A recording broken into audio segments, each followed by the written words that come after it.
Program, and program. Both in program. All three in program. Perfect. You can hear us now? Perfect. Awesome. I can hear you guys. Awesome. We're super excited to have you on. I've personally interviewed a lot of banana ball guys. I know your former coach Crocco of the Visitors is tuning in, so I'm super excited to have you on, and I truly, truly appreciate you taking time out of your day to do this. I can, man. Awesome. Can you hit record? Where is All it? right. And whenever you're ready, we can get into this interview. Yeah, whenever you guys are ready. Recording in progress. Full screen. What is going on, everybody? Welcome to a very special interview with West Georgia baseball alum and Indianapolis Clowns player Brian Dansereau. Brian, thank you so much for taking time out of your day to do this. How's your day going? And I hope you had an amazing Thanksgiving. Good, man. Thanksgiving was great. Back in Savannah, getting ready to go. So we're in a good spot. Yeah, no, I'm super excited to hear that. I'm glad you had a good Thanksgiving. I want to start with my first question, kind of leading into your baseball career. Obviously, you played in JUCO ball for a couple years before transferring to the University of West Georgia back when you were GSC and Division II here at the university. What made you choose West Georgia? So I'm from Douglasville, which is, town over from Carrollton. So just grew up, saw how much success is in Carrollton between the high school, the college, the town around it, kind of grew up around there. So it just felt like a good home. It was just fun to be there. I knew a lot of people already there from high school, from the area. So it was just like a safe home that was easy to kind of settle into. Hey, Brian, I'm from Douglasville too, so I love to hear that. Where There you go. where'd you play rec ball at? I played at Winston Park. Me too. I did too. Yeah. Yeah. So my question would be, so obviously, you just, getting to the Indianapolis Clowns and starting this, this new chapter for you in Bandaball.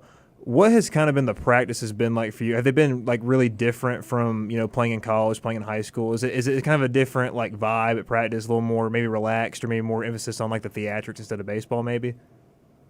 So I mean, it's still baseball. It just has a little twist to it.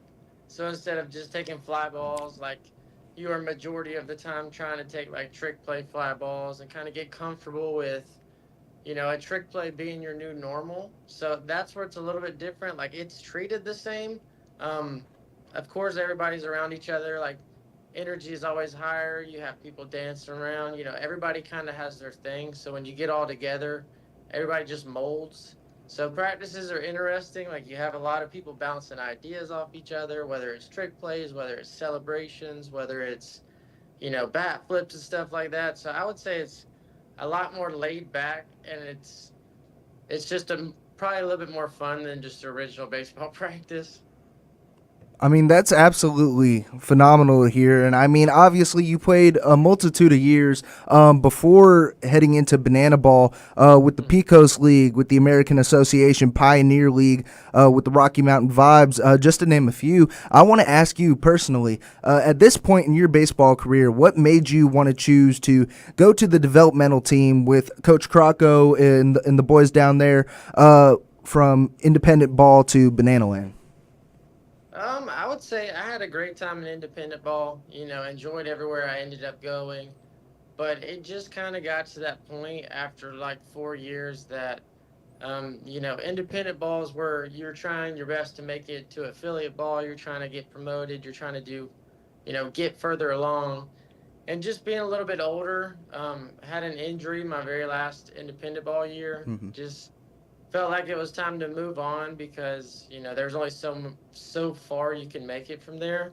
Um, so really a little bit of that, kind of lost a little bit of love for the game just over the years. How they kind of you get stuck in a spot for a little bit longer. So kind of just you know had a hard time with it at the end.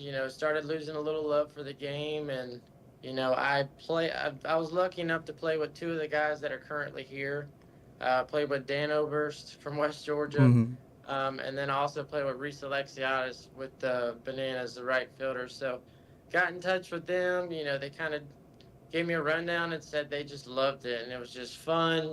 There wasn't any stress. There wasn't anything bad about it. Like it was just fun and just made you be able to relax and be yourself. So I was in when I heard that. I mean, I'm glad to hear that we have another West Georgia representative. I had Dan Oberst on for Sports Out of Pocket a few years back and kind of got his feel of the game. And, with Banana Ball, obviously you have the whole entertainment aspect, the dancing, the insane rules. So, I mean, it's a breath of fresh air. I almost tripped over my words there. It's a breath of fresh air, especially when it comes to, entertainment baseball. So I'm glad you refound your love of the game of baseball. And, we're super excited to see what you do with the Clowns in 2026. Heck yeah, man. Very excited about it too. We have a very cool put together squad. How'd you get tied into Banana Ball in the first place? Was it like did you kind of reach out and try and kind of like go out of your way to kind of get involved in this? Did somebody reach out to you? Like how did you get tied into this? So it was kind of on my radar a little bit. I didn't really know the best way to kind of get into it. So I actually got tickets to go when the Bananas played the Party Animals in Atlanta. And I got tickets from my buddy Reese. Went down to the field, got to talk to him, and ended up running into the recruiting coordinator, Barry Aldridge. And we kind of just had a short conversation. He told me to message him on Instagram. He sent me a link for the application, pretty much like the invite for the tryout. I got invited to a tryout in Nashville. Went and did the tryout. It went great, and went to the visitors, and now we're here. So it was a pretty quick, small little circle there. So I actually want to ask you, obviously with Banana Ball, I had a conversation with Noah Nisnik a couple months ago, and I want to ask you, obviously there's different audition tapes they send in, like doing tricks, going on coffee runs I saw with somebody from the Party Animals. What did you personally send in for your audition tape for Banana Ball in 2026? Oh man, I made about a minute and a half video, and it was not the best video that's ever been put together. It was kind of my trial run at it. But I kind of just did a minute and a half video. I said, these are the reasons I feel like I'd be great for Banana Ball. And I did like number one, I said I was funny. And then I had like clips from a long time ago that were just like funny clips, like Dizzy Bat and stuff like that. So I put a pretty cringy minute and a half video together, or minute and a half video together. And it turned out it was good enough, I guess. I mean, I did the same thing. I recently put my application in for Banana Ball to be an intern, so I'll be down there in 2026. So hopefully, we can reconnect down there, especially with some of the home games being in Savannah. And I would truly, love to get reconnected with you. And I want to ask you, obviously, you're going to be teammates with MLB legends like Jackie Bradley Jr. 2018 World Series champion, and one of your coaches is former Philadelphia Sluggers or Philly. Ryan Howard. I want to ask you, obviously Banana Ball has brought through a lot of celebrities. We see John Cena in the past, the Backstreet Boys come through with Banana Ball. Personally for you, do you have a dream guest or celebrity that you would love to see do a collaboration with the Indianapolis Clowns in 2026? Man, I haven't thought exactly. I would say one of like the former players that I would love to just be around and pick his brain, because I kind of grew up and he was part of the inspiration for me, is Dustin Pedroia. Just like a older throwback guy. He didn't do anything fancy. He was just a short guy that played harder than everybody, and ended up having a great career. So here's a big reason why I pushed for it, being undersized. So seeing guys like that would be pretty cool to meet him. I would love to meet him in the future. Yeah. Personally, I think if Machado didn't do that slide, Pedroia would be in Cooperstown. Pedroia would 100% be in Cooperstown if that weren't the case. Yep. Yeah, I'll go ahead. And so I will admit, I haven't watched a ton of Banana Ball outside of what I see on social media. But from what I've seen from a lot of that, it seems like a lot of the guys kind of have their own thing. Like I see the Stilts guy, he has his thing. Coach Rack, I think his thing's like backflips. I think is that his whole he does. Do you have any idea of like what your thing is going to be, or do you know what you kind of want to like make your own like style or like thing in Banana Ball? So I am gonna try I've learned when I was here with the visitors, I actually learned like some acrobatic stuff. So I'm trying to also be in like that category because there's only a handful of guys here that can do like backflip catches pretty regularly and stuff like that. So I've kind of learned a couple different like acrobatic flips and stuff like that and kind of put my own twist so I bring something new to the table. But kind of in that little realm, like I would like to be one of the acrobatic guys. I've learned to juggle because we're on the clowns team, so it only fits better.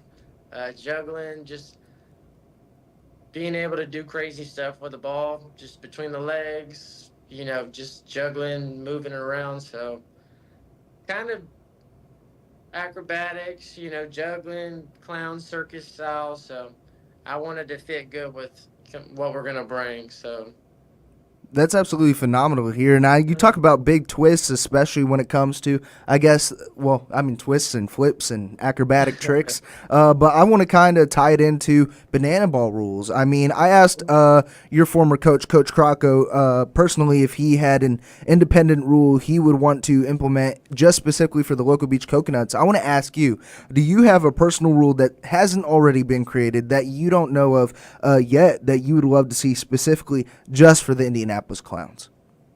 man, that is tough.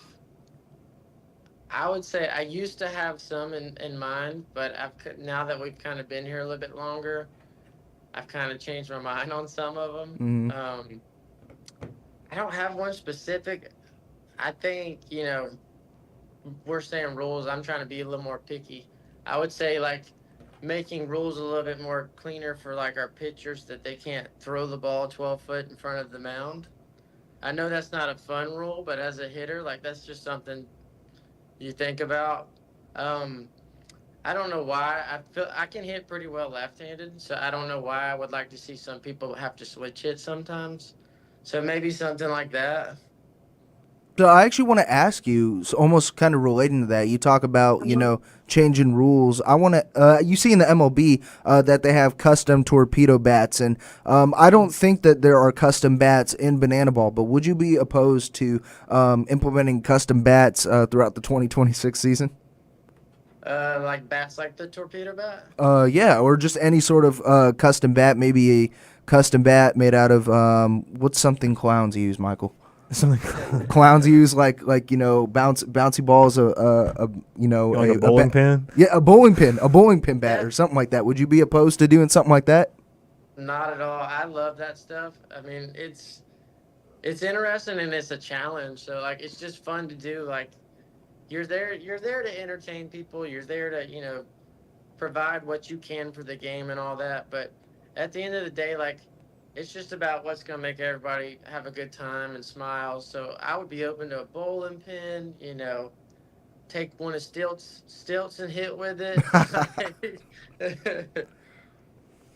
Yeah. So Brian, what's one of your favorite stadiums you're gonna get to play in here coming up next year? Obviously, y'all get to play in a lot of MLB stadiums, but also get to play in a lot of football stadiums. I thought when I saw them playing at Clemson Stadium last year, I thought that was one of the more interesting ones because like the left field wall was like it looked like it was about 100 feet deep in the Yeah. outfield. So, what's one of your favorite stadiums you're gonna get to play in next year?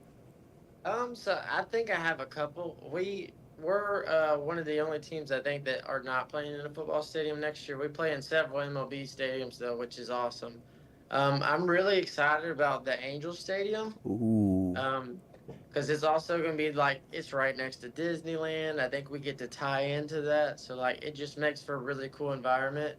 And I have like a sleeper stadium that I love. I actually got to play there when I was at West Georgia, Rickwood in Birmingham, Alabama. That place is historic. Like it's very cool. It's older, and when you go into that stadium, it just feels like it you can like see older stories and just past times that happened there. So that place is really cool. I'm looking forward to going back there. I mean, those sound like amazing stadiums to play in. Like, personally, I'm looking at the schedule. I see Kauffman Stadium, the home of the Royals. I mean, I'm looking at Duncan Park in Hartford. I mean, I'm super excited to see, what the Indianapolis Clowns do. I mean, Lexington Legends Field, wow. Yeah. Something that I'm loving to see from this, Indianapolis Clowns team. Now, I have two final questions for you, Mr. Dansereau. Personally, for you, obviously, Banana Ball, Entertainment Baseball, their main focus is fans first entertainment. What does the term fans first personally mean to you? Man, it pretty much is what baseball's about, in my opinion. Like I grew up wanting to play big league baseball. You want to play in front of 1,000 fans, like a lot of fans. You want to play in big stadiums. And really, the root of all that is just like you want to entertain people. Like whether you're in the big leagues or you're in banana ball, like you are there as an entertainer. Like people buy tickets, people have seats, and you pretty much are put on a stage, whether it's baseball, banana ball, and your job is to entertain and bring joy and smiles to everybody. So, Fans First is awesome. It's really cool because there's so many things from pro baseball to banana ball that you get to do differently. Like when the gates open, you can go walk in the stands. You can go walk up to fans wherever they're at. You can, interact with them during the game and a lot of things that when you play professionally, like are really frowned upon. Like they want you so in tune with the game, but being able to do that during the game, before the game, after the game, like being able to make someone's day, maybe their month, their year, just because, you know, it is tough to get to our games throughout the year. So Mhm. when people come, like they're extremely excited about it. Like they've been looking to forward to it for a long time. So it's important that we can give them something to take away from their experience, whether they got to meet a player up close, uh, whether they got to take a ball home with them, beads, whether you dance with them. It's just trying to be able to get to each fan and give them something memorable, give them something that brought joy to them that day. So that's why Fans First is very cool and it's awesome to be a part of. I mean, that's what I absolutely love about Banana Ball. I mean, Mhm. it's fans first. It's different. It's entertainment baseball, and I actually didn't know that you could go in the stands before the game. I mean, you don't really get that luxury in MLB games or Yeah. professional baseball. So, I mean, that's truly what I love about fans first baseball, and we're super excited that you could tell your story from JUCO to D2 to professional baseball to entertainment baseball. So, Brian, thank you so much for taking time out of your day to do this. The final question I actually have for you is we Mm. normally have liners in our station, personally for Wolf Sports Network of all the guests we've had on. Could you do a potential liner for us? My name is Brian Dansereau from the Indianapolis Clowns, and you're listening to Wolf Sports Network. Yeah. Perfect. So whenever you're ready. All right. My name is Brian Dansereau with the Indianapolis Clowns, and you're listening to Wolf Sports Network.